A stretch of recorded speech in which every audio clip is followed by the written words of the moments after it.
رسوله بالهدى ودين الحق ليظهره على الدين كله ولو كره المشركون.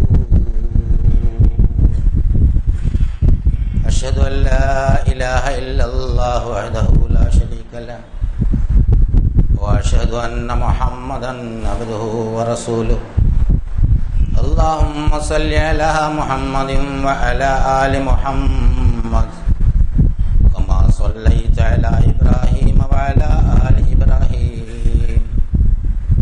اللهم بارك على محمد وعلى آل محمد كما باركت على إبراهيم وعلى آل إبراهيم في العالمين إنك حميد مجيد. أيها الإخوة الأحباء، أوصيكم وإياي أولا بتقوى الله. أعوذ بالله من الشيطان الرجيم. بسم الله الرحمن الرحيم. الذين يبخلون ويأمرون الناس بالبخل ويكتمون ما آتاهم الله من فضله وأعتدنا للكافرين عذابا مهينا. والذين ينفقون أموالهم رياء الناس ولا يؤمنون بالله ولا باليوم الآخر ومن يكن الشيطان له قرينا فساء قرينا. وماذا عليهم لو آمنوا بالله واليوم الآخر وأنفقوا مما رزقهم الله وكان الله بهم عليما. صدق الله العظيم. പ്രിയമുള്ള സഹോദരി സുഹൃത്തുക്കളെ, അല്ലാഹു സുബ്ഹാനഹു വ തആലയുടെ വിധിവിലക്കുകൾ മാനിച്ചുകൊണ്ട് ജീവിക്കണമെന്ന് എന്നോടും നിങ്ങളോടും ആദ്യമായി ഉണർത്തുകയാണ്, വസിയത്ത് ചെയ്യുകയാണ്. അല്ലാഹു സുബ്ഹാനഹു വ തആല മനുഷ്യന് വേണ്ടി പ്രഖ്യാപിച്ച ജീവിത നടപടിക്രമങ്ങളിൽ ചിലതിനെ സംബന്ധിച്ചാണ് കഴിഞ്ഞ ആഴ്ച സൂചിപ്പിച്ചത്. എല്ലാ ജീവിത ഇടപാടുകളും അള്ളാഹുവിനുള്ള ആരാധനയായി, ഇബാദത്തായിട്ട് പരിഗണിച്ചുകൊണ്ട് അവനുമായി ബന്ധിപ്പിച്ചുകൊണ്ടാണ് അല്ലാഹു തആല നിലനിർത്തിയിരിക്കുന്നത്. ഈ പ്രപഞ്ചം തന്നെ അവനുമായി ബന്ധിച്ചുകൊണ്ടാണ് നിലനിൽക്കുന്നത് എന്നത് ഖുർആൻ നമ്മളെ അടിവരയിട്ട് പഠിപ്പിക്കുന്ന ഒരു സംഗതിയാണ്. ഇവിടുത്തെ ഓരോ അണുവിൻ്റെ ഉള്ളിലുള്ള ഉപാണു ഘടകങ്ങളുമൊക്കെ നിലനിൽക്കുന്നതിന് ആവശ്യമായ ഊർജം നിരന്തരമായി അല്ലാഹു സുബ്ഹാനഹു വ തആലയിൽ നിന്ന് ലഭിച്ചുകൊണ്ടിരിക്കുന്നത് കൊണ്ടാണ് ഇതൊക്കെ നിലനിൽക്കുന്നത്. പ്രത്യക്ഷത്തിൽ നമുക്കൊന്നും കാണാൻ കഴിയാത്ത സംഗതിയാണ് ആറ്റവും അതിൻ്റെ ഉപാണു ഘടകങ്ങളുമൊക്കെ. നമ്മൾ വളരെ സുലഭമായി ഉപയോഗിക്കുന്ന ജീവിതത്തിന് അനിവാര്യമായ വെള്ളം എന്ന സംഗതി നമുക്കറിയാം. അത് ഹൈഡ്രജനും ഓക്സിജനും ഒക്കെ ചേർന്നുണ്ടായതാണ്. രണ്ട് വാതകങ്ങൾ കൂടിയിട്ട് ഒരു ദ്രാവകമാവുക എന്നത് ആഴത്തിൽ മനസ്സിലാക്കുമ്പോൾ അത്യത്ഭുതകരമായ ഒരു അസ്തിത്വമാണ് യഥാർത്ഥത്തിൽ അതിനുള്ളത്. നമ്മുടെ കൈവശമുള്ള വെള്ളത്തൊന്ന് ചൂടാക്കിയാൽ ഒരു നിശ്ചിത ഡിഗ്രിയിലെത്തുമ്പോൾ അത് ആവിയായി പോകും. ഈ ആവി, നീരാവി എന്നൊക്കെ നമ്മൾ പറയുന്ന സംഗതി, അതിനെ വീണ്ടും വീണ്ടും വീണ്ടും വിഭജിച്ച് നമുക്ക് ഓക്സിജൻ്റെയോ ഹൈഡ്രജൻ്റെയോ കണികകളോ അതിൻ്റെ ഇലക്ട്രോണുകളോ അല്ലെങ്കിൽ പ്രോട്ടോണുകളോ ഒക്കെ ആക്കി മാറ്റാവുന്നതാണ്. ഇതിൻ്റെയൊക്കെ പിന്നിൽ വീണ്ടും ചെറിയ ചെറിയ ഘടകങ്ങളുണ്ട്. കോർക്കുകളെന്നും സൂപ്പർ സ്ട്രിങ്ങുകളെന്നൊക്കെ ആധുനിക ശാസ്ത്രം പേരിട്ട് വിളിക്കുന്ന ഈ സാധനങ്ങൾ, അതിൻ്റെ ഏറ്റവും ഒടുവിൽ എന്താണ് എന്ന് ചോദിച്ചാൽ ശാസ്ത്രത്തിന് ഒരു ഉത്തരവും ഇതുവരെ തൃപ്തികരമായി പറയാൻ പറ്റാത്ത സംഗതി. അവിടെ ഒരു എനർജി അല്ലെങ്കിൽ ഒരു ഊർജം മാത്രം നിലനിൽക്കുന്നതായി മനസ്സിലാക്കുന്നു. ഈ ഊർജത്തിൻ്റെ സ്രോതസ് ഈ പ്രപഞ്ചത്തിന്റെ ഉള്ളിലാണോ അതല്ല പുറത്താണോ എന്നൊന്നും ശാസ്ത്രത്തിന് യഥാർത്ഥത്തിൽ അറിയില്ല. നമ്മുടെ വിജ്ഞാനം വളരെ വളരെ കുറഞ്ഞതാണ്, പരിമിതമാണ്. അപ്പൊ ഈ പ്രപഞ്ചത്തിലെ എല്ലാ സംഗതികളും അത് നിലനിൽക്കുന്നത് അള്ളാഹുമായി ബന്ധിച്ചുകൊണ്ടാണ്. ഒരു നാനോ സെക്കൻഡ് എന്ന് പറഞ്ഞാൽ ഒരു സെക്കൻഡിന്റെ 100 കോടിയിലൊരംശം. അപ്പോൾ ഒരു നാനോ സെക്കൻഡിന്റെ 10,000 ലക്ഷം കോടിയിലൊരംശം എന്നൊക്കെ പറഞ്ഞാൽ നമുക്ക് യഥാർത്ഥത്തിൽ ചിന്തിക്കാൻ പോലും പറ്റില്ല.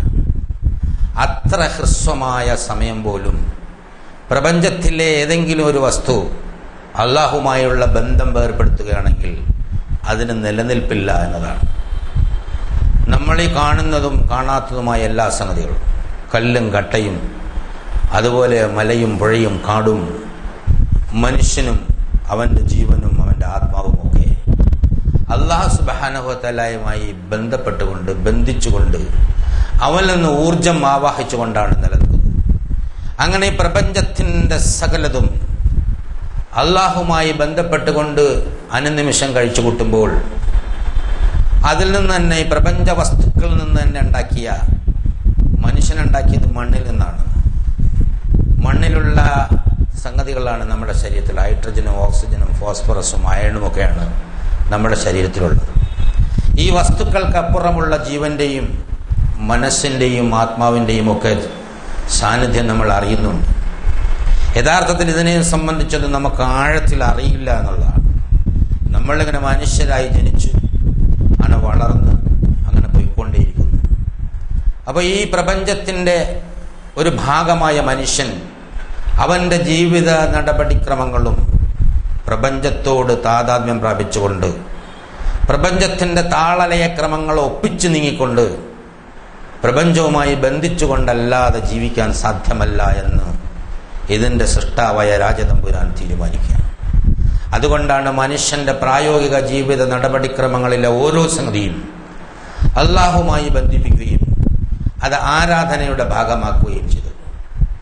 സൂര്യൻ അതിൻ്റെ വഴിയിലൂടെ സഞ്ചരിക്കുമ്പോൾ അതിൻ്റെ ആരാധനയാണ്. നക്ഷത്രങ്ങളും ചന്ദ്രനും ഭൂമിയും അതിൻ്റെ ചലനങ്ങളിൽ അതിൻ്റെ രക്ഷിതാവിൻ്റെ നിയമത്തിന് കീഴ്പ്പെട്ടുകൊണ്ടാണ് ജീവിക്കുന്നത്. നമ്മുടെ കൈയും തലയും കാലും കണ്ണുമൊക്കെ പ്രവർത്തിക്കുന്നത് അല്ലാഹു സുബ്ഹാനഹു വ തആല നിശ്ചയിച്ച വിധിയുടെ മാറ്റാത്ത വഴിയിലൂടെയാണ്. എന്ന് പറഞ്ഞാൽ കണ്ണുകൊണ്ട് നമുക്ക് കേൾക്കാനാവില്ല, കാണാനേ പറ്റൂ. ചെവി കൊണ്ട് നമുക്ക് കേൾക്കാൻ പറ്റും, പക്ഷെ കാണാൻ പറ്റില്ല. അപ്പോൾ ഓരോന്നിനെയും എന്തിനാണ് സൃഷ്ടിച്ചത്? ആ സൃഷ്ടിപ്പിന്റെ നിശ്ചയിക്കപ്പെട്ട വഴിയിൽ നിന്നും മാറാൻ സാധ്യമല്ലാത്ത വിധം അത് അതിലേക്ക് ഇങ്ങനെ പോയിക്കൊണ്ടിരിക്കുന്നു. വളരെ ബൃഹത്താണ് യഥാർത്ഥത്തിൽ ഓരോ സംഗതിയും. ഇങ്ങനെ ഇതെല്ലാം കൊണ്ടുണ്ടാക്കിയ മനുഷ്യൻ അവൻ്റെ ധാർമ്മിക സദാചാര നടപടിക്രമങ്ങളിൽ അല്ലാഹു സുബ്ഹാനഹു വ തആലയുമായി ബന്ധിച്ചിട്ടല്ലാതെ ജീവിക്കാൻ പറ്റില്ല. അങ്ങനെ ബന്ധിച്ച് ജീവിക്കുമ്പോൾ അത് ആരാധനകളുടെ കൂട്ടത്തിൽപ്പെടുകയും അതിനാശ്വാസം നൽകുകയും പ്രതിഫലം നൽകുകയും ചെയ്യും. ബന്ധിക്കാതെ അവഗണിച്ച്, അതായത് ബന്ധം എന്നത് അവിടെ നിൽക്കുമ്പോൾ ആ സത്യത്തെ കണ്ടില്ല എന്ന് പഠിച്ച്, അല്ലെങ്കിൽ അവഗണിച്ച്, അല്ലെങ്കിൽ നിഷേധിച്ച്, അതാണ് കാഫിർ എന്ന് പറയുന്നത്. നിങ്ങളാരും വിചാരിക്കേണ്ട കാഫിർ എന്ന് പറയുമ്പോൾ വേറെ ഏതോ ജാതിയും വർഗത്തിൽപ്പെട്ട ആളുകൾ. അങ്ങനെയല്ല ഖുർആനെ സംബന്ധിച്ചിടത്തോളം. ഈ പ്രപഞ്ച യാഥാർത്ഥ്യത്തെ അവഗണിക്കുകയും നിഷേധിക്കുകയും അംഗീകരിക്കാൻ കൂട്ടാക്കാതെ തള്ളിക്കളയുകയും ചെയ്യുന്ന മനോഭാവത്തിനാണ് ധിക്കാരം എന്ന് പറയുന്നത്. അതിനാണ് കുഫർ എന്ന് പറയുന്നത്. അതിന് നന്ദികേട് എന്നൊരർത്ഥവും കൂടിയുണ്ട്.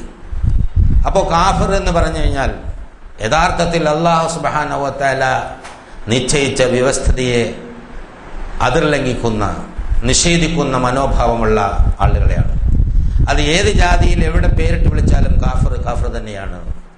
അപ്പോൾ അല്ലാഹു സുബ്ഹാനഹു വ തആലയുമായി ബന്ധിച്ചുകൊണ്ട് പറയുമ്പോൾ അതെല്ലാം ആരാധനയിൽപ്പെട്ടത് കൊണ്ട് ആ ആരാധനയെ അല്ലാഹു തആല വളരെ പ്രാധാന്യപൂർവ്വം ഖുർആനിൽ പല സ്ഥലത്തും എടുത്തു പറഞ്ഞിട്ടുണ്ട്.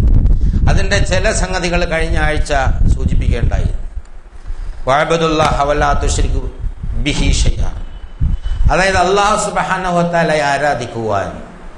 നമ്മുടെ ആരാധന കൊണ്ട് അള്ളാഹുവിൻ്റെ മഹത്വത്തിന് എന്തെങ്കിലും മെച്ചം, നേട്ടം ഉണ്ടാകും എന്നുള്ളത് കൊണ്ടല്ല.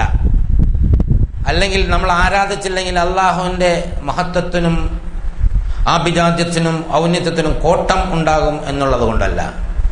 നമ്മുടെ തന്നെ ജീവിതത്തിന്റെ വിജയത്തിനുള്ള വഴിത്താരയാണ് എന്നുള്ള നിലക്കുള്ള ഒരു ഉപദേശമാണ്. അദൃശ്യമായ ഈ രാജതമ്പുരാനെ ആരാധിക്കുന്നതിൽ മനുഷ്യൻ യഥാർത്ഥത്തിൽ അവന്റെ പ്രകടമായ പ്രവർത്തനം ഏത് രീതിയിൽ വേണമെന്നുള്ളത് അതിനോട് അനുബന്ധിച്ച് അല്ലാഹു സുബ്ഹാനഹു വ തആല നമ്മളെ പഠിപ്പിച്ചത് കഴിഞ്ഞ ആഴ്ച സവിസ്തരം പ്രതിപാദിക്കുകയുണ്ടായി. വബിൽ വാലിദൈനി ഇഹ്സാന, ഓരോന്നിനും അതിൻ്റെതായ ഒരു ക്രമമനുസരിച്ച് പ്രാധാന്യമനുസരിച്ച് അല്ലാഹു സുബ്ഹാനഹു വ തആല പറഞ്ഞു. പടച്ച തമ്പുരാനെ സംബന്ധിച്ച് പറഞ്ഞ ഉടനെ തന്നെ പറയുന്നത് മാതാപിതാക്കളുമായിട്ടുള്ള ബന്ധത്തെക്കുറിച്ചാണ്. പിന്നെ അടുത്ത ബന്ധുക്കളെ കുറിച്ച് പരാമർശിക്കുന്നുണ്ട്. അനാഥരും അഗതികളുമായ ആളുകളെയാണ് പിന്നെ എടുത്തു പറഞ്ഞത്. ബന്ധുക്കളായ അയൽക്കാരും അന്യരായ അയൽക്കാരെ സംബന്ധിച്ചും സഹവാസികളോട് നല്ല നിലയിൽ വർത്തിക്കുന്നതിനെ സംബന്ധിച്ചും അള്ളാഹുവിനോട് നല്ല നിലയിൽ വർത്തിക്കുന്ന ഒരു മനുഷ്യ മനസ്സിന് മാത്രമേ സ്വന്തം സഹവാസിയോട് നല്ല നിലയിൽ വർത്തിക്കാൻ സാധിക്കുകയുള്ളൂ എന്നുള്ള.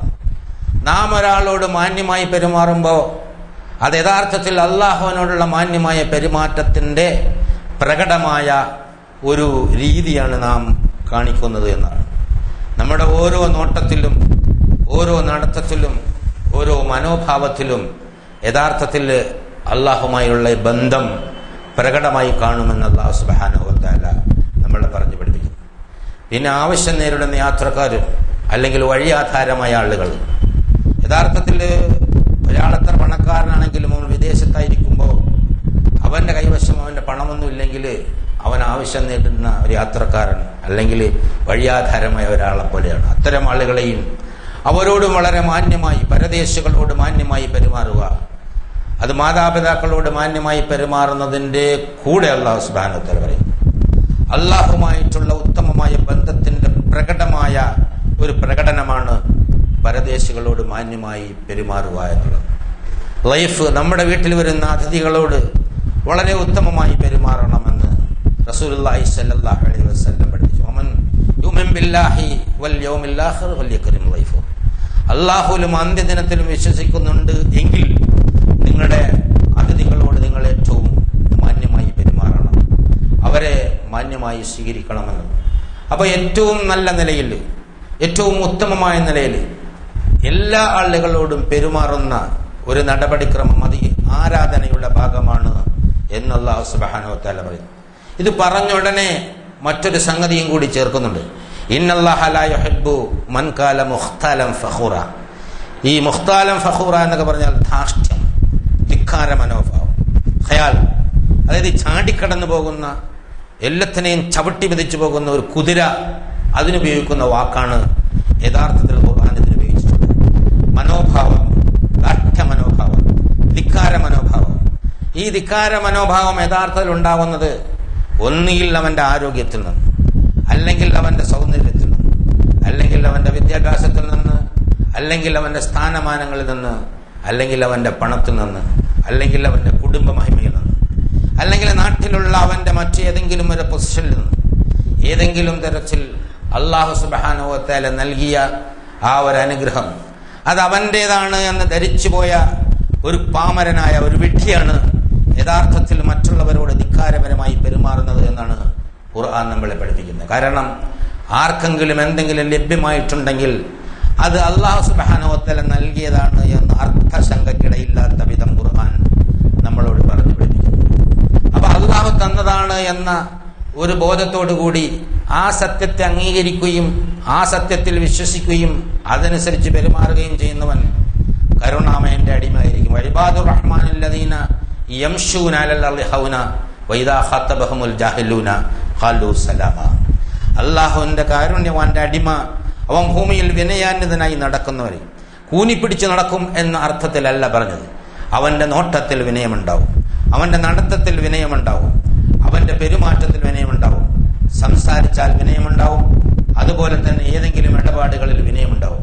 ഈ വിനയം യഥാർത്ഥത്തിൽ അവന്റെ ഹൃദയാന്തർഭാഗത്തുനിന്ന് ഉണ്ടായി വരുന്നതാണ്. അവന്റെ വിജ്ഞാനത്തിന്റെയും വിശ്വാസദാർഢ്യത്തിന്റെയും ബഹിസ്ഫുരണമാണ് അവനിൽ നിന്നുണ്ടാകുന്ന വിനയമെന്ന് ഖുർആൻ നമ്മളെ പഠിപ്പിക്കുന്നുണ്ട്. ഒരാൾ വിനയാന്വിതനാകുന്നില്ലെങ്കിൽ, അവൻ അഹങ്കാരിയാവുന്നെങ്കിൽ അവനെ സംബന്ധിച്ചിടത്തോളം അവൻ നഷ്ടകാരിയാണ്, അവൻ യാഥാർത്ഥ്യ ബോധമില്ലാത്തവനാണ് എന്നാണ് ഖുർആനും ഹദീസുകളും നമ്മളെ പഠിപ്പിക്കുന്നത്. ഇനി നമ്മളൊന്ന് തട്ടിച്ചു നോക്കുക നമ്മുടെ ജീവിതവുമായിട്ട്. ഏതെല്ലാം രംഗങ്ങളിലാണ് നമ്മൾ വിനയാന്വിതമായി പെരുമാറിക്കൊണ്ടിരിക്കുന്നത്, ദാർഢ്യത്തോടെ ധിക്കാരത്തോടെ പെരുമാറിക്കൊണ്ടിരിക്കുന്നത്. നമ്മളോട് സഹവസിക്കുന്ന ഒരു ആള് അയാളെക്കാൾ ഉത്തമനാണ് എന്ന, നാം ഉത്തമരാണ് എന്ന ഒരു തോന്നലാണല്ലോ യഥാർത്ഥത്തിൽ അവനോട് ദാർഢ്യവും ധിക്കാരവും ഒക്കെ കാണിക്കാൻ നമ്മളെ പ്രേരിപ്പിക്കുന്നത്. അത് പൈശാചിക ദൗർബോധനമാണ് എന്ന് അല്ലാഹു സുബ്ഹാനഹു വ തആല കൃത്യമായും നമ്മളെ പഠിപ്പിക്കുന്നു. അങ്ങനെയുള്ള പൊങ്ങച്ചക്കാരെയും അഹങ്കാരികളെയും ഒന്നും അല്ലാഹു സുബ്ഹാനഹു വ തആല ഇഷ്ടപ്പെടുന്നില്ല. അല്ലാഹു നമുക്ക് വേണ്ടി പറഞ്ഞു തന്നിട്ടുള്ള, നമുക്ക് വേണ്ടി നിശ്ചയിച്ചു തന്നിട്ടുള്ള, പ്രവാചകന്മാർ വഴി അറിയിച്ചിട്ടുള്ള ഈ ജീവിത നടപടിക്രമങ്ങളിൽ വിശ്വസിക്കാതെയും അംഗീകരിക്കാതെയും അതിനപ്പുറമുള്ള മറ്റെന്തോ ചില ധാരണകളും തെറ്റിദ്ധാരണകളുമായി പെരുമാറുകയും ചെയ്യുന്ന പൊങ്ങച്ചക്കാരെയും ദുരഭിമാനികളെയും അഹങ്കാരികളെയും ഒന്നും ഇന്നല്ലാഹ ലാ യുഹിബ്ബു മൻ കാന മുഖ്താലൻ ഫഖൂറ, അവൻ ഇഷ്ടപ്പെടുന്നില്ല എന്ന് അല്ലാഹു സുബ്ഹാനഹു വ തആല പറയും. ഈ തരം ആളുകളെ സംബന്ധിച്ചിടത്തോളം അവർക്ക് ഉള്ള സ്വഭാവത്തെ അല്ലാഹു തആല വീണ്ടും എടുത്തു പറയുന്നു. അതിനെ സൂചിപ്പിക്കുന്ന ആയത്തുകളാണ് ഞാൻ ആദ്യമായി നിങ്ങളെ കേൾപ്പിച്ചിട്ടുള്ളത്. അല്ലദീന യബ്ഖലൂന യഅ്മുറൂന അൻ-നാസ ബിൽ ബഖ് വയക്തുമൂന മാ ആതാഹുമുല്ലാഹു മിൻ ഫളിഹി വഅതദിനാ ലിൽ കാഫിരീന അദാബൻ മുഹീന. അത്തരം ആളുകൾ പലപ്പോഴും രണ്ട് തരം സ്വഭാവം കാണിക്കും. ആ രണ്ട് തരം സ്വഭാവത്തിൽ ഒന്ന് പറയുന്നത് ലുബ്ധ്. രണ്ടും ലുബ്ധിന്റെ രണ്ട് വശങ്ങളാണ്. ഒന്നവൻ സ്വന്തത്തിനും അതുപോലെ മറ്റുള്ളവർക്കൊന്നും കൊടുക്കാതെ പണം കെട്ടിപ്പൂട്ടി വെച്ച്, അതായത് പണം ഇങ്ങനെ എണ്ണിക്കണക്കാക്കിയിട്ട് അത് ഇങ്ങനെ അന്നമാലഹു യഖ്ലദ, അവന്റെ പണം അവനെ ശാശ്വതികത്വം നൽകും, അവനിവിടെ നിത്യനിവാസിയാക്കും, അല്ലെങ്കിൽ എപ്പോഴും അവന്റെ പണം അവന്റെ അടുത്തുണ്ട് ഉണ്ടാവും, അവനെ രക്ഷിച്ചോളും എന്ന ധാരണയിൽ പണത്തിനെ പ്രേമിക്കുന്ന, പണത്തിനെ പൂജിക്കുന്ന, പണത്തിനെ ആരാധിക്കുന്ന, പണത്തിന്റെ പിന്നാലെ നടന്ന് എന്ത് അധാർമികതയിലും പണമുണ്ടാക്കാൻ നടക്കുന്ന ലുബ്ധന്മാരായ ആളുകൾ. അവരിങ്ങനെ പണമുണ്ടാക്കുന്നു, മറ്റുള്ളവർക്ക് നൽകാൻ വേണ്ടി അല്ലാഹു സുബ്ഹാനഹു വ തആല കൊടുത്തതാണ് ഈ ധനമെന്ന് മനസ്സിലാക്കാതെ പണമുണ്ടാക്കുന്ന ആളുകൾ. ആ പണമുണ്ടാക്കുന്ന മാത്രമല്ല, അവര് മനുഷ്യന്മാർക്ക് വേണ്ടി ചെലവഴിക്കാൻ മാത്രമല്ല, മറ്റുള്ളവരെ അത് പഠിപ്പിക്കുകയും ചെയ്യുന്നു, പ്രചരിപ്പിക്കുകയും ചെയ്യുന്നു. ലുബ്ധ് കാണിക്കുകയും ലുബ്ധ് പ്രചരിപ്പിക്കുകയും ചെയ്യുന്ന ആളുകളുണ്ടല്ലോ, അവർ യഥാർത്ഥത്തിൽ അല്ലാഹു സുബ്ഹാനഹു വ തആല അവർക്ക് നൽകിയത് അവർ മറച്ചു വെക്കുകയാണ് ചെയ്തത്. അല്ലാഹു അവന്റെ ഔദാര്യം കൊണ്ട് നൽകിയ അനുഗ്രഹം മറച്ചു വെച്ചുകൊണ്ട് അവൻ എന്തോക്കെ തെറ്റിദ്ധരിച്ചുകൊണ്ട് പണമുണ്ടാക്കാൻ വേണ്ടി, പണത്തിനു വേണ്ടി എന്ത് ധാർമ്മികതയും കാണിക്കാൻ പോകുന്ന ഒരു സ്വഭാവങ്ങളാണ് യഥാർത്ഥത്തിൽ പൊങ്ങച്ചക്കാർക്കും അതുപോലെ തന്നെ ദാഷ്ട്യക്കാർക്കും ധിക്കാരികൾക്കും ഉണ്ടാകുക എന്ന് അല്ലാഹു സുബ്ഹാനഹു വ തആല പറയുന്നു. തൊട്ടുടനെ പറയുന്നു അവിടെ അവർ കാഫിറാണെന്ന് പറയാതെ തന്നെ പറയുകയാണ്, ഇത്തരം നിഷേധികൾക്ക് നന്ദി കെട്ടവന്മാർക്ക് ഞാൻ വേദനാജനകമായ ശിക്ഷയാണ് ഉണ്ടാക്കി വച്ചിട്ടുള്ളത്, ഒരുക്കി വച്ചിട്ടുള്ളത് എന്ന് പറഞ്ഞു കൊടുക്കുക. ലുബ്ധിനെ സംബന്ധിച്ചിടത്തോളം നമുക്ക് പറയേണ്ടത് ആവശ്യമില്ല. ഒരുപാട് വിശദീകരണങ്ങളൊന്നും നൽകാതെ എല്ലാവർക്കും മനസ്സിലാകുന്ന ഒരു സംഗതിയാണ്. സ്വന്തം ആവശ്യത്തിന് ചെലവഴിക്കാത്ത ലുബ്ധന്മാരുണ്ട്, കുടുംബത്തിന്റെ ആവശ്യത്തിന് ചെലവഴിക്കാത്ത ലുബ്ധന്മാരുണ്ട്, സമുദായത്തിന്റെ ആവശ്യത്തിന് ചെലവഴിക്കാത്ത ലുബ്ധന്മാരുണ്ട്, സമൂഹത്തിന്റെ ആവശ്യത്തിന്, രാഷ്ട്രത്തിന്റെ ആവശ്യത്തിന് ചെലവഴിക്കാത്ത ലുബ്ധന്മാരുണ്ട്. ഇനി ചെലവഴിച്ചു പോകുമ്പോൾ അഥവാ നിർബന്ധിതാവസ്ഥയിൽ എന്തെങ്കിലും കൊടുക്കേണ്ടി വന്നാൽ അതൊക്കെ തീർന്നു പോകുമെന്ന് പറഞ്ഞ് ഖേദപ്രകടനം നടത്തുന്ന, പ്രയാസം അനുഭവിക്കുന്ന, അത് മറ്റെവിടെന്തെങ്കിലുമൊക്കെ അഡ്ജസ്റ്റ് ചെയ്യാൻ ശ്രമിക്കുന്ന പലതരം ലുബ്ധന്മാരുടെ സ്വഭാവമുള്ള ആളുകൾ മനുഷ്യരുടെ ഇടയിലുണ്ട്. അവരെ അല്ലാഹു സുബ്ഹാനഹു വ തആല വളരെ മോശമായി നന്ദി കെട്ടവർ എന്നാണ് പറയുന്നത്. ഇനി അവൻ ലുബ്ധനല്ലെങ്കിൽ അടുത്തെന്ന് പറയുന്നു വല്ലദീന യുൻഫിഖൂന അംവാലഹും റിആഅൻ നാസ്, ജനങ്ങളെ കാണിക്കാൻ വേണ്ടി പണം ചെലവഴിക്കുന്ന ധാരാളിയായിരിക്കും. അല്ലാഹു സുബ്ഹാനഹു വ തആലയുടെ അനുഗ്രഹമാണ് എനിക്ക് ലഭിച്ചത് എന്ന് മനസ്സാ വാച കർമ്മണ അംഗീകരിക്കാത്ത ഒരു മനുഷ്യനെ സംബന്ധിച്ചിടത്തോളം അവന് ലുബ്ധില്ലെങ്കിൽ പിന്നെ അവൻ ധാരാളിയായിരിക്കും. അള്ളാഹുവിന്റെ മാർഗത്തിൽ ചെലവഴിക്കാതെ സ്വന്തം ആവശ്യങ്ങൾക്ക് ധാരാളമായി ചെലവഴിക്കുന്നതും ലുബ്ധിന്റെ മറ്റൊരു ഭാഗമാണ് എന്ന് പണ്ഡിതന്മാർ ഏകോപിച്ച് പറഞ്ഞിരിക്കുന്നു. അങ്ങനെ ജനങ്ങളുടെ കയ്യടി കിട്ടാൻ വേണ്ടി, ലോകമാന്യതയ്ക്ക് വേണ്ടി, നാലാള് കേട്ടാൽ എന്ത് പറയും, നാലാള് കണ്ടാൽ എന്ത് പറയും, അത് ജീവിതത്തിന്റെ ഏത് മേഖലയിലുണ്ടാവും. കെട്ടിടം വെക്കുന്നിടത്തുണ്ടാവും, വാഹനം വാങ്ങുന്നിടത്തുണ്ടാവും, വിവാഹ സദ്യകളിലുണ്ടാവും, വിവാഹ ഇടപാടുകളിലുണ്ടാവും. അങ്ങനെ പൊങ്ങച്ചവും ധൂർത്തും ആർഭാടവും ഒക്കെ കാണിച്ച് ലോകമാന്യതയ്ക്ക് വേണ്ടി സമൂഹ മധ്യത്തിൽ നമ്മുടെ കുടുംബത്തിലുള്ള ആളുകളൊക്കെ അങ്ങനെ ചെയ്തപ്പോൾ നമ്മൾ ചെയ്യാതിരുന്നാൽ എന്തായിരിക്കും, മോശമാണ് എന്ന് ചിന്തിക്കുന്ന ഒരുപാട് ആളുകൾ നമ്മുടെ കൂടെയുണ്ട് എന്നുള്ളതാണ്. യഥാർത്ഥത്തിൽ എല്ലാവിധ ധർമ്മങ്ങളെയും സദാചാര നിയമങ്ങളെയും ലംഘിച്ചുകൊണ്ട് പട്ടിണിപ്പാവങ്ങളായ പെക്കോലങ്ങള് ഒരുപാടുള്ള ഒരു രാജ്യത്ത് നമ്മൾക്ക് കിട്ടിയത്, അല്ലാഹു സുബ്ഹാനഹു വ തആല നൽകിയത് നമ്മളിങ്ങനെ ധാരാളിത്തമായി ചെലവഴിച്ചു കളയുന്നു. കഴിഞ്ഞ ദിവസം നോർത്ത് ഇന്ത്യയിൽ നിന്നൊന്ന് ഒരാൾ എഴുതിയ ഒരു കുറിപ്പ് വായിക്കുകയുണ്ടായി. അതായത് ഇങ്ങനെ കാലിക്കൂട്ടങ്ങളെ കൊണ്ടുപോകുമ്പോൾ അവയിടുന്ന ചാണകം പിറക്കി വെള്ളത്തിലിട്ട് കഴുകി അതിലുള്ള ധാന്യമണികൾ എടുത്ത് ഉണക്കിയിട്ട് തിന്നുന്ന ഒരു വിഭാഗം ആളുകൾ നോർത്ത് ഇന്ത്യയിൽ പലയിടത്തും ഇപ്പോഴുമുണ്ട് എന്നെഴുതി കണ്ടിരിക്കുന്നു. വളരെ അത്ഭുതകരമാണെന്ന് ആലോചിക്കുക.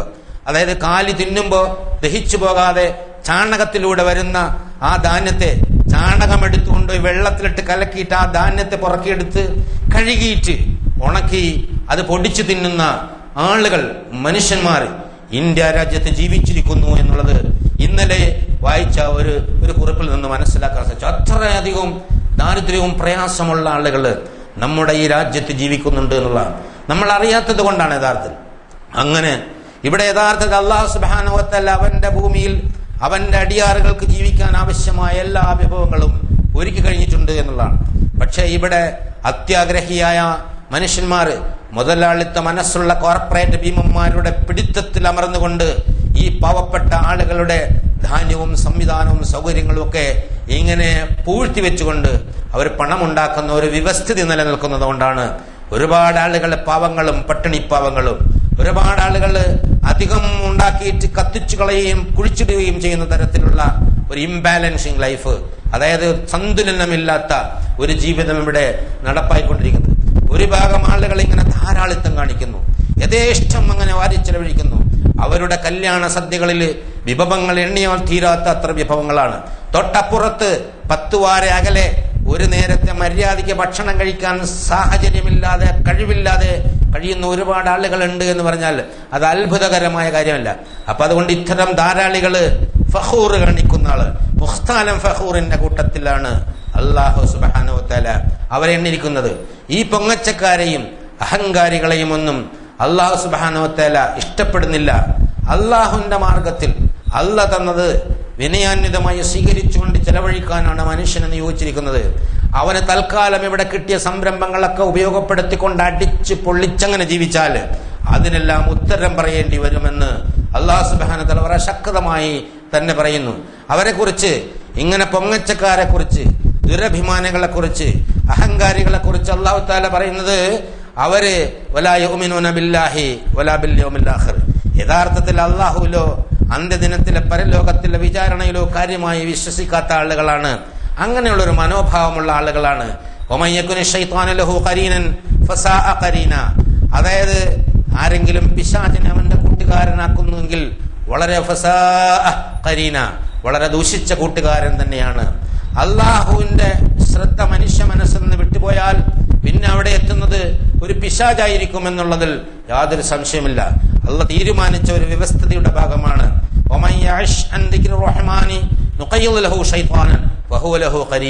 ആരെങ്കിലും കാരുണ്യവാന്റെ ശ്രദ്ധ വിട്ടാൽ അവന് നാം ഒരു പിശാചിനെ കൂട്ടാളിയായി നിയമിച്ചു കൊടുക്കും. പിന്നെ അവനായിരിക്കും അവന്റെ ഹൃദയേശ്വരൻ, ബൂൺ കമ്പാനിയൻ, കരീൻ, അടുത്ത ആള് എന്നുള്ളത്. അപ്പൊ അള്ളാഹുവിനെ വിട്ടിട്ട് പിശാചിനെ കൂട്ടാളിയാക്കുമ്പോ അവൻ മനസ്സിൽ ദുരഭിമാനം ഇങ്ങനെ കുത്തിവെച്ചു തരും. ദുരഭിമാനം, പൊങ്ങച്ചം, ലോകമാന്യത, യഥാർത്ഥത്തിൽ ഇതൊക്കെ ശിർക്കിന്റെ ഭാഗത്താണ് പണ്ഡിതന്മാരെ കണക്കാക്കിയിരിക്കുന്നത് എന്നുള്ളതാണ്. എന്നിട്ട് അല്ലാഹു സുബ്ഹാനഹു വ തആല ചോദിക്കുന്നു, മാദാ അലൈഹിം ലൗ ആമനൂ ബില്ലാഹി വൽ യൗമിൽ ആഖിർ വഅൻഫഖൂ മിമ്മാ റസഖഹുല്ലാഹു വകാന അല്ലാഹു ബിഹിം അലീമാ. അവർക്കെന്താണ്? അല്ലാഹുവിൽ വിശ്വസിച്ചാൽ, പരലോകത്തിൽ വിശ്വസിച്ചാൽ, അല്ലാഹു നൽകിയതിൽ നിന്ന് അവന്റെ മാർഗത്തിൽ ചെലവഴിച്ചാൽ എന്താണ്? അതൊരു ചോദ്യമല്ല. എന്ത് ന്യായമാണ് അങ്ങനെ ചെലവഴിക്കാതിരിക്കാൻ നിങ്ങൾക്കുള്ളത് എന്നൊരു മറുചോദ്യമാണ് യഥാർത്ഥത്തിൽ. അതുകൊണ്ട് നമ്മളെ സൃഷ്ടിക്കുകയും ജീവിതം നൽകുകയും ഭൂമി നൽകുകയും വിഭവങ്ങൾ നൽകുകയും മാർഗദർശനം നൽകുകയും ചെയ്തിട്ട് ഇതാ നിങ്ങൾക്കുള്ളത് ഇതാണ്, ഇവിടെ കുറെ ആളുകൾക്ക് കൊടുത്തിട്ടുണ്ട്, കുറെ ആളുകൾക്ക് കൊടുത്തിട്ടില്ല. കൊടുത്തവൻ ലഭ്യമായവൻ ലഭ്യമാവാത്തവന് കൊടുക്കണം.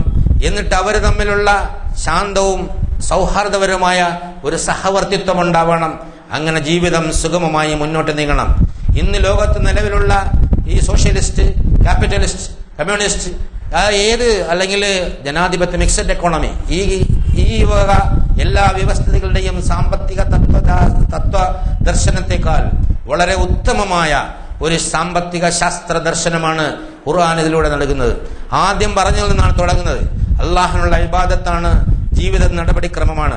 നമസ്കാരം നിർവഹിക്കുമ്പോൾ, നോമ്പ് നിർവഹിക്കുമ്പോൾ, അതുപോലെ തന്നെ ഹജ്ജ് നിർവഹിക്കുമ്പോൾ, ഉംറ ചെയ്യുമ്പോൾ, അതുപോലെ എന്തെങ്കിലും ദിക്ർ, തസ്ബീഹ്, തഹ്ലീലൊക്കെ ചെയ്യുമ്പോൾ അതാണ് ജീവിതം എന്നാരും ധരിച്ചു പോകരുത്.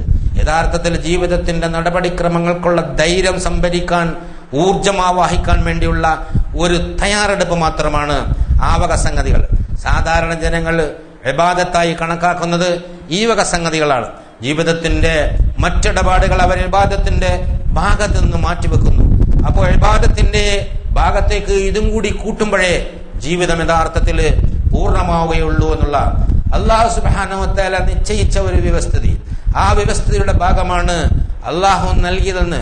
മാതാപിതാക്കളോട് ഉത്തമമായി പെരുമാറുക എന്ന് പറഞ്ഞ അതേ തലത്തിൽ തന്നെ നിങ്ങൾക്ക് അല്ലാഹു സുബ്ഹാനഹു വ തആല നൽകിയതിൽ നിന്ന് നിങ്ങൾക്ക് ഇല്ലാത്തവർക്ക് കൊടുത്തുകൊണ്ട് ആ നടപടിക്രമം പൂർത്തിയാക്കി നിങ്ങളുടെ ദൗത്യം പൂർത്തിയാക്കുക എന്ന് പറയുമ്പോൾ അത് ആരാധനയുടെ ഒഴിച്ചുകൂടാനാവാത്ത ഭാഗമായി നമ്മളെ പഠിപ്പിക്കുകയാണ്. നമ്മുടെ ജീവിതത്തിന്റെ വിജയത്തിന് വേണ്ടിയുള്ള പാഠമാണത്. അത് പൂർണ്ണമായി ഉൾക്കൊണ്ടുകൊണ്ട് ജീവിക്കാനും വിജയിക്കാനും കാരുണ്യവാനായ തമ്പുരാൻ നമുക്ക് തൗഫീക്ക് നൽകി അനുഗ്രഹിക്കുമാറാകട്ടെ.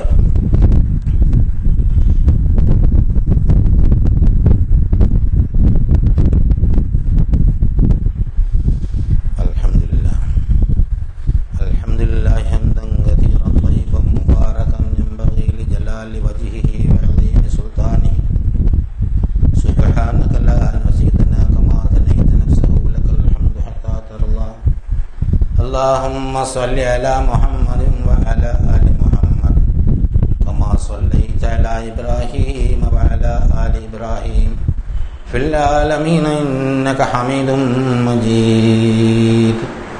أيها الإخوة الأحبة أوصيكم وإياي ثانيا بتقوى الله. പ്രിയമുള്ള സഹോദരി സഹോദരന്മാരെ, അല്ലാഹു സുബ്ഹാനഹു വ തആലയുടെ വിധിവിലക്കുകൾ മാനിച്ചുകൊണ്ട് സൂക്ഷ്മതയോടെ ജീവിക്കണമെന്ന് ഉണർത്തുകയാണ്, വസിയത്ത് ചെയ്യുകയാണ്. ജീവിത നടപടിക്രമങ്ങളെ സംബന്ധിച്ച് അല്ലാഹു തആല വളരെ ഗൗരവപൂർവ്വമായിട്ടാണ് പഠിപ്പിക്കുന്നത്. അതിലേറ്റവും പ്രധാനപ്പെട്ട ഒരു സംഗതിയാണ് ഇൻഫാഖ് ഫീ സബീലില്ലാഹ്, അല്ലാഹുവിൻ്റെ മാർഗത്തിലുള്ള ധനവിനിയോഗം. മുമ്പ് പല ഖുത്ബകളിലായി സൂചിപ്പിച്ചതാണ്. യഥാർത്ഥത്തിൽ അതിപ്പോൾ ലോകത്ത് നിലനിൽക്കുന്നില്ല എന്നുള്ളതാണ്. സക്കാത്ത്, സദഖ മുതലായ ചില സംഗതികളെ കുറിച്ച് മാത്രമേ നമുക്കറിയുള്ളൂ. അതിനപ്പുറമുള്ള ഒരു സംഗതിയാണ് ഖുർആൻ നമ്മളോട് ആവശ്യപ്പെടുന്നത്. ഒരു നാട്, മഹല്ല് എന്ന് പറയാം, ആ നാട്ടിൽ കുറച്ച് മനുഷ്യന്മാരുണ്ട്. അതിൽ കുറച്ച് പാവങ്ങളുണ്ടാവും, കുറച്ച് പണക്കാരുണ്ടാവും, ആവശ്യക്കാരുണ്ടാവും. അത് രണ്ടിൻ്റെ ഇടയിലുള്ള ആളുകളുണ്ടാവും. ജീവിക്കാൻ അത്യാവശ്യം കൊണ്ട് കഴിഞ്ഞു പോകുന്നു. പക്ഷെ മറ്റുള്ളവരിൽ നിന്ന് കിട്ടിയേ ജീവിക്കാൻ സാധിക്കൂ എന്ന തരത്തിലുള്ള ആൾക്കാരുണ്ടാവും. ഇത് ഒരു യാദൃച്ഛികമായി ഉണ്ടാവുന്നതല്ല. അല്ലാഹു സുബ്ഹാനഹു വ തആലയുടെ നിശ്ചയപ്രകാരം ഉണ്ടാവുന്നതാണ്. കുറേ ആളുകൾക്ക് അല്ലാഹു തആല കൊടുക്കും, കുറേ ആളുകൾക്ക് അല്ലാഹു തആല കൊടുക്കില്ല. അപ്പോൾ ഒരു മഹല്ലിനെ സത്യവിശ്വാസികൾ ജീവിക്കുന്ന ഒരു നാടിനെ സംബന്ധിച്ചിടത്തോളം ആ നാട്ടിൽ എത്ര ആളുകളുണ്ട്, അവരുടെ സാമ്പത്തിക നിലവാരം എന്താണ്, എത്ര അംഗങ്ങളുണ്ട്, അവരുടെ വിദ്യാഭ്യാസ നിലവാരം എന്താണ്, അവരുടെ ആരോഗ്യ വിവരം എന്താണ്, അവരുടെ സാമൂഹ്യ സ്റ്റാറ്റസ്, സോഷ്യൽ സ്റ്റാറ്റസ് എന്താണ്, ഇതിനെ സംബന്ധിച്ചൊക്കെ ആ മഹല്ലിൽ ഒരു കേന്ദ്രം വേണം. അത് അവരുടെ സാംസ്കാരിക കേന്ദ്രമാണ് പള്ളി. പള്ളിയോടനുബന്ധിച്ച് മസ്ജിദും മഹദും സത്യവിശ്വാസിക്ക് അനിവാര്യമായ സംഗതിയാണ്. പള്ളിയും അതുപോലെ തന്നെ ഒരു പാഠശാലയും അതുമായി ബന്ധപ്പെട്ട ഒരുപാട് സംഗതികളുണ്ട്. ആധുനിക ലോകത്ത് അതൊന്നും വിശദീകരിച്ച് പറയാതെ നമുക്ക് മനസ്സിലാവും. ഈ നാട്ടിലെ ആളുകൾക്ക് ഇവിടെ കൊണ്ട് തന്നെ അവരുടെ കാര്യങ്ങൾ കഴിയണം. പള്ളിയിലെ സെക്രട്ടറി ഈ വരുന്നത് അനാഥനാണ്, അതുകൊണ്ട് നിങ്ങൾ സഹായിക്കണം എന്ന് പറഞ്ഞെഴുതിച്ച് നാട് മുഴുവൻ കത്തോടുത്തേക്കണം ഒരു രീതിയല്ല ഇസ്ലാം. യഥാർത്ഥത്തിൽ ഒരു നാട്ടിൽ ഒരു ആവശ്യം ഉണ്ടെങ്കിൽ ആ നാട്ടിലെ ആവശ്യമായ കഴിവുള്ള ആളുകൾ തന്നെ അത് പരിഹരിക്കേണ്ടതുണ്ട്. കാരണം അതിനുവേണ്ടി കഴിവുള്ള ആളുകൾ അല്ലാഹു തആല അവിടെ പഠിച്ചിട്ടുണ്ടാവും, സംശയമൊന്നുമില്ല. അത് നിങ്ങൾ നോക്കിയറിയാം. കൊടുക്കാത്തത് കൊണ്ടാണ് ഇവർക്ക് കിട്ടാത്തത്. അപ്പൊ വാങ്ങിക്കൊടുക്കാനുള്ള ഉത്തരവാദിത്വം പണ്ഡിതന്മാർക്കും നേതാക്കന്മാർക്കും ഉണ്ട്. ഇപ്പൊ സമൂഹം അതിനനുസരിച്ചുള്ള ഒരു മാറ്റത്തിലേക്ക് പോകേണ്ടതുണ്ട്. നമ്മുടെ ഇടയിലുള്ള അന്ധചിന്തകളൊക്കെ അവസാനിപ്പിച്ച് ആ വക വഴിയിലൂടെ ചിന്തിക്കാൻ സമയം അതിക്രമിച്ചിരിക്കുന്നു എന്നുള്ളതാണ്. യഥാർത്ഥത്തിൽ ഇന്ത്യ രാജ്യത്തെ മുസ്ലിം എന്ന പേരുള്ളവന് ജീവിക്കാൻ പറ്റൂല എന്നൊക്കെ പറഞ്ഞു തുടങ്ങിയിരിക്കുന്ന ആളുകൾ ഈ രാജ്യത്തെ ഇലക്ഷൻ ക്യാമ്പയിനോടനുബന്ധിച്ച് വന്നു തുടങ്ങിയിരിക്കുന്നു. അപ്പോൾ മുസ്ലിമിനെ സംബന്ധിച്ചിടത്തോളം, സത്യവിശ്വാസം സംബന്ധിച്ചിടത്തോളം അവന്റെ ഐഡന്റിറ്റി സത്വം നിലനിർത്തണമെങ്കിൽ ഒത്തൊരുമയോട് നിലനിൽക്കണമെന്ന് സാഹചര്യം അവനെ നിർബന്ധിച്ചു കൊണ്ടേയിരിക്കുന്നു. ഇങ്ങനെ ഓരോ കൈകെട്ടണതിനെ കുറിച്ചും കൈ നീട്ടണതിനെ കുറിച്ചും താടി വളർത്തുന്നതിനെ കുറിച്ചും കാലിസ്ര നീട്ടണതിനെ കുറിച്ചും അതുപോലെ തന്നെ ചവിട്ടി നിൽക്കുന്നതിനെ കുറിച്ചൊക്കെ ചർച്ച ചെയ്ത് പള്ളിയിലും ശല്യം ഉണ്ടാക്കി, പ്രയാസങ്ങളുണ്ടാക്കി, ഇങ്ങനെ ദീനിനെ ഒരുമാതിരി ഏതെല്ലാം തരത്തിൽ പിച്ചു ചീന്താമോ അത്തരം തരത്തിൽ പിച്ചു ചീന്തി നടക്കുന്ന കുറെ മനുഷ്യന്മാർ. പിന്നെ വലിയ വലിയ ഫ്ലക്സ് ബോർഡുകൾ വെച്ച് 1 ലക്ഷവും 2 ലക്ഷവും ഒക്കെ ചാർജ് വാങ്ങിയിട്ട് വിമാനത്തിൽ വന്നിറങ്ങി ഇങ്ങനെ സ്റ്റാർ ഹോട്ടലിൽ താമസിച്ച് AC കാറിൽ പോയി ഖുർആനും ഹദീസും പറഞ്ഞ് 10 ലക്ഷം പിരിപ്പിച്ചു കൊടുത്ത് 1.25 ലക്ഷം പ്രതിഫലവും വാങ്ങിക്കൊണ്ട നാണംകെട്ട പണ്ഡിതന്മാരുള്ള നാടായി മാറിയിരിക്കുന്നു.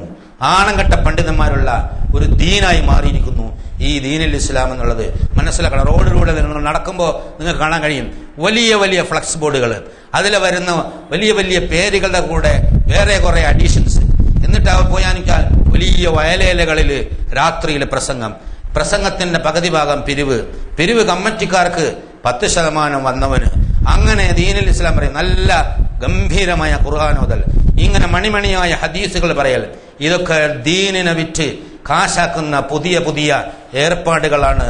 ഈ സമുദായത്തിന്റെ ആത്മാർത്ഥതയ്ക്കും ആത്മാവിനും തുരങ്കം വെക്കുന്ന സംഗതികളാണ്. ഇവിടെ ഒരുപാട് കളങ്കം ഇതിനകത്ത് പെട്ടുപോയിരിക്കുന്നു. പറയാതിരിക്കാൻ നിവൃത്തിയില്ല. സമുദായം ഉണർന്ന് പ്രവർത്തിക്കേണ്ടിയിരിക്കുന്നു. ആത്മാർത്ഥതയുള്ള, സത്യസന്ധതയുള്ള, ദീനീബോധമുള്ള യഥാർത്ഥ വിശ്വാസികൾ ഉണർന്ന് പ്രവർത്തിക്കേണ്ടിയിരിക്കുന്നു. ഒരുപാട് കല്ലുകരടുകൾ, ഒരുപാട് മോശത്തനങ്ങൾ സമുദായത്തിന്റെ പേര് പറഞ്ഞ്, സ്ഥാപനങ്ങളുടെ പേര് പറഞ്ഞ് ബിസിനസ്സുകൾ നടത്തുന്ന, കോടികൾ കച്ചവടം ചെയ്യുന്ന ഒരുപാട് സംരംഭങ്ങൾ നമ്മുടെ നാട്ടിലും അല്ലാത്തടത്തുമൊക്കെ വളർന്നു വലുതായിക്കൊണ്ടിരിക്കുന്നു. ഇത് യഥാർത്ഥത്തിൽ സത്യവിശ്വാസികളുടെ അന്തഛിദ്ര കൂട്ടാനും ശക്തി ക്ഷയിപ്പിക്കാനും പിശാചിനെ ഇട നൽകി കുഴപ്പമുണ്ടാക്കാനുമാണ് സാധിക്കുകയുള്ളൂ. അള്ളാഹു പറഞ്ഞ ഈ നടപടിക്രമങ്ങളിലേക്ക് പോകാൻ ഒരിക്കലും ഇത്തരം സംരംഭങ്ങൾ നമ്മളെ സഹായിക്കുകയില്ല. അതുകൊണ്ട് അള്ളാഹുവിന്റെ ഖുർആനിലേക്ക് മടങ്ങിക്കൊണ്ട് ആത്മാർത്ഥമായി സത്യസന്ധമായി പരലോക ജീവിത വിജയം ലക്ഷ്യം വെച്ചുകൊണ്ട് പ്രവർത്തിക്കുന്ന ഒരു പുതിയ തലമുറ, ഒരു മനുഷ്യ സമൂഹം ഈ സമൂഹത്തിൽ നിന്ന് ഉയർന്നു വരേണ്ടിയിരിക്കുന്നു. അനിവാര്യമായും ഉയർന്നു വന്നില്ലെങ്കിൽ ഈ സമുദായത്തിന്റെ, ഈ സമൂഹത്തിന്റെ, ഉത്തമ സമൂഹത്തിന്റെ നിലനിൽപ്പ് തന്നെ അപകടപ്പെട്ടുകൊണ്ടേയിരിക്കുകയാണ്. ലോകത്ത് ഒരുപാട് തരത്തിലുള്ള ഗവേഷണ പഠനങ്ങളും അതുപോലെ തന്നെ കണ്ടുപിടുത്തങ്ങളും ഒക്കെ നടന്നുകൊണ്ടിരിക്കുന്നു. നമുക്ക് അതിലൊന്നും യാതൊരു പങ്കുമില്ല. ഒരു കാലത്ത് ലോകത്തെ നയിച്ചിരുന്നത് സത്യവിശ്വാസി സമൂഹമായിരുന്നു. ശാസ്ത്രത്തിന്റെ ഏറ്റവും ഉന്നതമായ വിധാനങ്ങളിലേക്ക് മനുഷ്യനെ ഉയർത്തിക്കൊണ്ടുപോയത് ഈ സത്യവിശ്വാസ സമൂഹത്തിൽപ്പെട്ടതായിരുന്നു. എയറോനോട്ടിക് സയൻസിന്റെ ആദ്യ പാഠഭാഗം പഠിപ്പിച്ചത് അബ്ബാസ് ബിൻ ഫർനാസി എന്ന ഒരു ശാസ്ത്രജ്ഞനായിരുന്നു.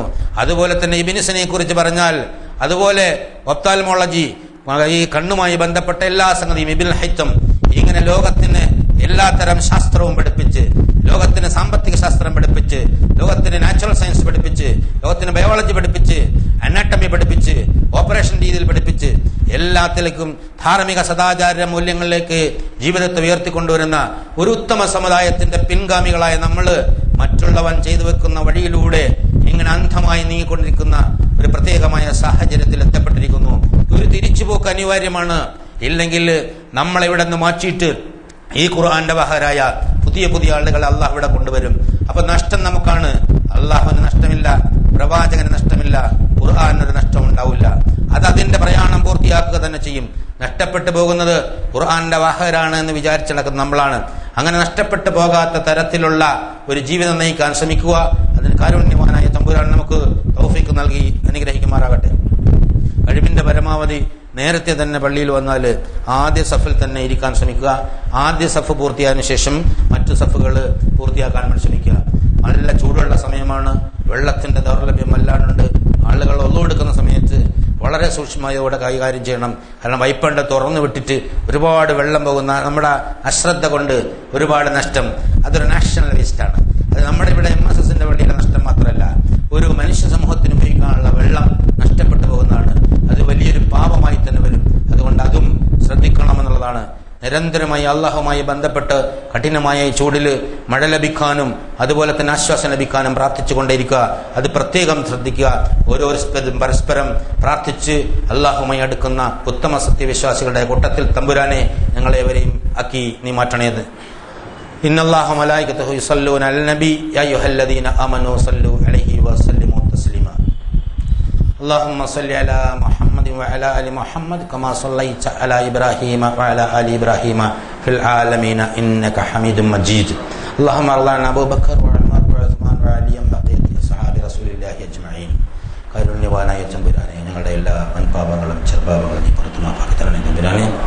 ഞങ്ങൾക്കും ഞങ്ങളുടെ മാതാപിതാക്കന്മാർക്കും ഉസ്താദന്മാർക്കും സന്താനങ്ങൾക്കും സഹോദരങ്ങൾക്കും സുഹൃത്തുക്കൾക്കും ഉസ്താദന്മാർക്കും മറ്റു ബന്ധുമിത്രാദികൾക്കും മുഴുവൻ സത്യവിശ്വാസികൾക്കും മുൻകാല സത്യവിശ്വാസികളുടെ എല്ലാ പാപങ്ങളും നീ പുറത്തുമാക്കി തരണേ തമ്പുരാനെ. ഞങ്ങളിൽ നിന്ന് മുന്നേ നിന്നിലെത്തിയ ആൾക്കാരുടെ ഖബറിടങ്ങളെ പൂങ്കാവനങ്ങളാക്കി മാറ്റണേ തമ്പുരാനെ. അകലങ്ങളിൽ ജീവിക്കുന്ന ഞങ്ങളുടെ വേണ്ടപ്പെട്ട ആളുകൾക്കും അല്ലാത്തവർക്കും നീ ഹിദായത്തും തഖ്വയും ഇസ്തിഖാമത്തുമുള്ള ജീവിതം നൽകി അനുഗ്രഹിക്കണേ തമ്പുരാനെ. നാഥാ, ഞങ്ങളുടെ ശാരീരികവും മാനസികമായ പ്രയാസങ്ങൾ നീ മാറ്റിത്തരണേ തമ്പുരാനെ. ഞങ്ങളുടെ കടങ്ങളെല്ലാം നീ വെട്ടിത്തരണേ തമ്പുരാനെ. ഞങ്ങളുടെ രോഗങ്ങളെല്ലാം നീ ശിഫാക്കണേ തമ്പുരാനെ. ഞങ്ങളുടെ കൂട്ടത്തിലുള്ള രോഗികളായ പലരും ആശുപത്രികളിലുണ്ട്. അവരുടെ രോഗങ്ങളെല്ലാം നീ ശിഫ കൊടുക്കണേ തമ്പുരാനെ. അവർക്ക് വേണ്ടപ്പെട്ട ആളുകൾക്ക് ആശ്വാസവും സമാധാനവും നൽകണേ തമ്പുരാനെ. ഞങ്ങളുടെ കുറവുകളെല്ലാം പരിഹരിച്ചു തരണേ തമ്പുരാനെ. ഞങ്ങളുടെ കുറ്റങ്ങളെല്ലാം പൊറുക്കുകയും മറപ്പിക്കുകയും ചെയ്യണേ തമ്പുരാനെ. തമ്പുരാനെ, ഞങ്ങളുടെ ദുആ സ്വീകരിക്കണേ നാഥ. എപ്പോഴും ഒരു ദുആയുള്ള മനസ്സോടുകൂടി നിന്റെ അടുത്ത് നിൽക്കാനുള്ള തൗഫീഖ് നൽകണേ തമ്പുരാനെ. ഖുർആൻ യഥാവിധി മനസ്സിലാക്കാനും ജീവിതത്തിൽ പകർത്താനും മറ്റുള്ളവർക്ക് എത്തിക്കാനും അങ്ങനെ ശാന്തമായി ജീവിച്ച് ശാന്തമായി നിന്നിലേക്ക് മടങ്ങാനുള്ള തൗഫീഖ് നൽകണേ തമ്പുരാനെ. മരണത്തിൻ്റെ അവസ്ഥയിൽ സക്രാത്തിൻ്റെ വേദന ഞങ്ങൾക്ക് ആശ്വാസപ്രദമാക്കണേ തമ്പുരാനെ. അല്ലാഹുവേ, ആശ്വാസകരമായ ഒരു ഖബറുടെ ജീവിതം നൽകണേ തമ്പുരാനെ. മാസ്റ്ററിൽ നിങ്ങളെ സഹായിക്കണേ നാഥ. നരകശിക്ഷയിൽ നിങ്ങളെ കാക്കണേ തമ്പുരാനെ. സ്വർഗം നൽകി അനുഗ്രഹിക്കണേ തമ്പുരാനെ. ഞങ്ങളുടെ പ്രാർത്ഥനകൾ തട്ടിക്കളയാതെ സ്വീകരിക്കണേ തമ്പുരാനെ. ഉത്തരം നൽകി അനുഗ്രഹിക്കണേ തമ്പുരാനെ. اللهم اغفر للمؤمنين والمؤمنات والمسلمين والمسلمات والأحياء منهم والأموات. اللهم أعز الإسلام والمسلمين. اللهم أعز الإسلام والمسلمين. اللهم أعز الإسلام والمسلمين. اللهم انصر أعمال المجاهدين في كل أماكن الأرض يا أرحم الراحمين. ربنا آتنا في الدنيا حسنة وفي الآخرة حسنة وقنا عذاب النار. وآخر دعوانا الحمد